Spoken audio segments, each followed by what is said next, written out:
Ya, selamat malam semuanya. Perkenalkan, nama saya Eka Wicasana Putra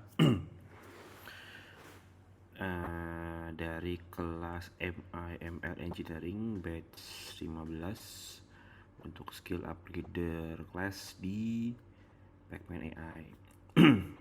Nah, pada kesempatan kali ini saya akan menjelaskan hasil project saya dalam pembuatan aplikasi di Python. Dulu aplikasinya adalah Super Cashier. Jadi sedikit backgroundnya, jadi dalam project kali ini itu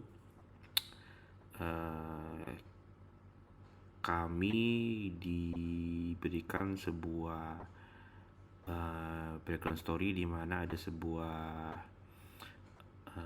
supermarket yang membutuhkan aplikasi untuk pembuatan self-service cashier, di mana goal besar adalah agar para customer itu bisa melakukan pembelian barang langsung tanpa harus datang ke supermarket.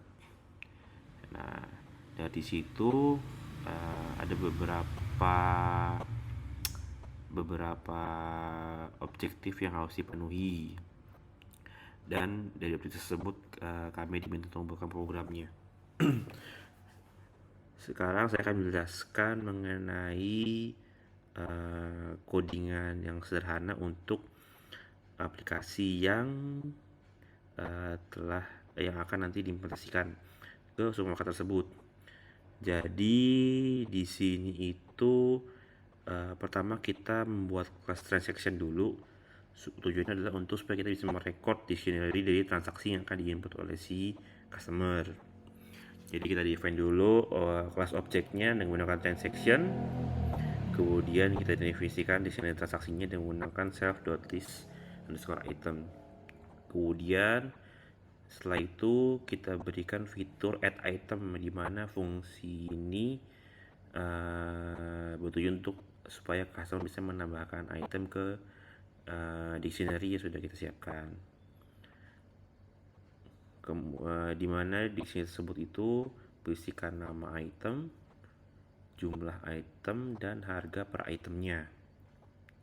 Nanti setelah di input akan mengeluarkan hasil, itu item yang akan dibeli adalah yang sudah diinput oleh si customer. Kemudian kita berikan juga fungsi update item name, update item quantity, dan update item price. Nah, di sini itu fungsi ketiga ini adalah jika customer ini ingin memperbarui inputan yang sudah mereka lakukan tanpa harus menghapus data yang telah diinput. Di sini ada 3, yaitu customer bisa update nama dari barangnya, update quantity barang, dan harga per quantity dari barang tersebut. Setelah itu nanti customer juga diberikan, ada juga fungsi di mana customer itu bisa menghapus item dari salah satu yang sudah diinput di dalam dictionary. Dan ada juga fitur reset transaction, di mana fungsi ini adalah customer bisa mereset ulang seluruh transaksi atau item yang sudah diinput sebelumnya.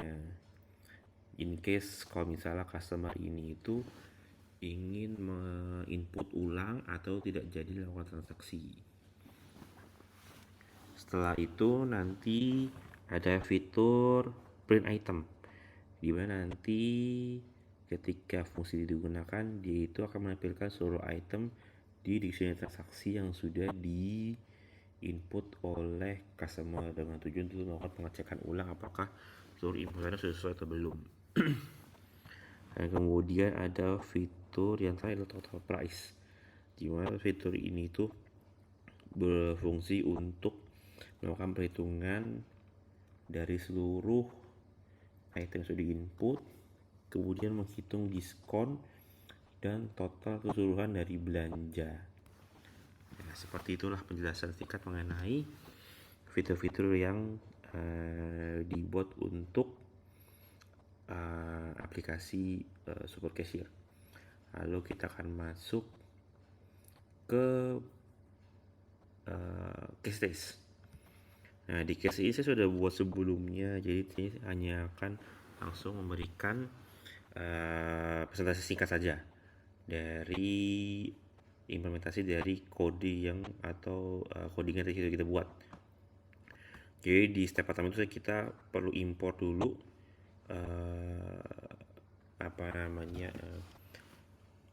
Python cashier ini sebagai C. Tujuannya adalah supaya dia kita import ke dalam modul baru.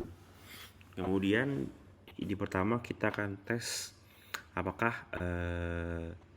fitur pertama yaitu add item berfungsi atau enggak. Di sini saya menggunakan 3 produk sebagai contoh, yaitu mie goreng, minyak zaitun, dan tepung terigu.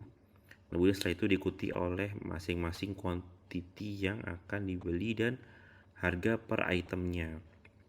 Dengan menggunakan transaction underscore 123.add_item akan menghasilkan output sebagai berikut, yaitu item yang dibeli adalah mie goreng, minyak zaitun, dan tepung terigu dengan quantity 2 dan harga per itemnya adalah 40.000.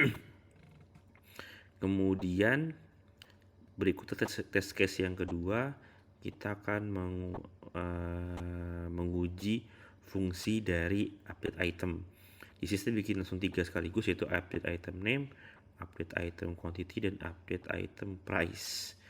Dimana untuk update item name itu saya ingin mengganti nama mie goreng menjadi saus tiram, tapi tidak merubah quantity dan harga per itemnya.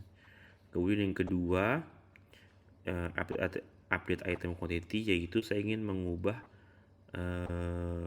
quantity pembelian dari si tepung terigu tanpa harus menghapus nama item dan harganya. Kemudian yang ketiga adalah update price, di mana saya ingin mengupdate harga per item dari minyak zaitun tanpa harus mengubah nama dan quantity seperti sebelumnya. Setelah kita masukkan di fungsi ini, akan keluar output di mana berhasil untuk merubah nama, quantity dan price yang sudah kita set sebelumnya. Kemudian tes ketiga, saya ingin melakukan delete item, menghapus salah satu dari item yang sudah di input. Di sini saya akan menghapus minyak zaitun, dimana ketika saya input minyak zaitun akan terhapus namanya, quantity, dan juga harga yang sudah kita input sebelumnya. Dimana nanti akan menghasilkan output seperti ini, itu tepung terigu dan saus tiram. Di sini sudah tidak terlihat lagi ya minyak zaitun. Kemudian berikutnya saya ingin mengetes fungsi dari reset transaction, di mana di penjelasan sebelumnya fungsi ini adalah mereset seluruh transaksi dari item sudah kita input sebelumnya. Sudah kita tes juga di sini dan mengeluarkan output seluruh item telah berhasil terhapus. Kemudian saya buat lagi fungsi add transaction-nya supaya untuk bisa memperlihatkan fungsi yang berikutnya, yaitu adalah print item. Jadi sini saya bikin lagi item-item yang perlu kita add dalam aplikasi seperti ayam, pasta gigi, hingga gula pasir beserta quantity dan juga harga persatuannya.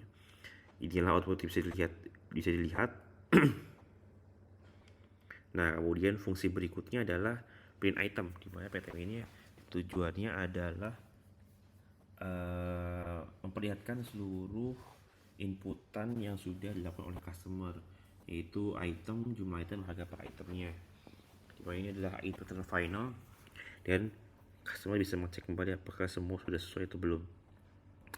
Dan di fitur terakhirnya adalah total price, dimana fitur ini itu memperlihatkan seluruh item yang sudah input, kemudian mendapatkan diskon berapa, karena di objektifnya kita diminta untuk membuat diskon dengan beberapa kriteria, yaitu misalnya total harga di atas 200.000, di atas 300.000, dan di atas 500.000. Kemudian kita lihat di sini outputnya adalah mendapatkan diskon sebesar 8% dan total belanja sebesar 333.000. Nah, demikianlah presentasi singkat atau penjelasan singkat dari project Python pertama, yaitu Super Cashier. Untuk future work selanjutnya mungkin bisa dibuat lagi lebih mendalam mengenai fitur dimana customer bisa melakukan input, karena kan di sini saya sudah set sebelumnya sehingga hanya melakukan output saja yang sudah kita buat. Kemudian juga kita bisa bisa membuat codingan untuk supaya tampilannya adalah berbentuk GUI, dan juga bisa juga untuk pekerjaan berikutnya di mana kita bisa connect ke database supaya kita bisa memproses lagi data yang lebih banyak. Demikianlah presentasi dari saya. Terima kasih dan selamat malam.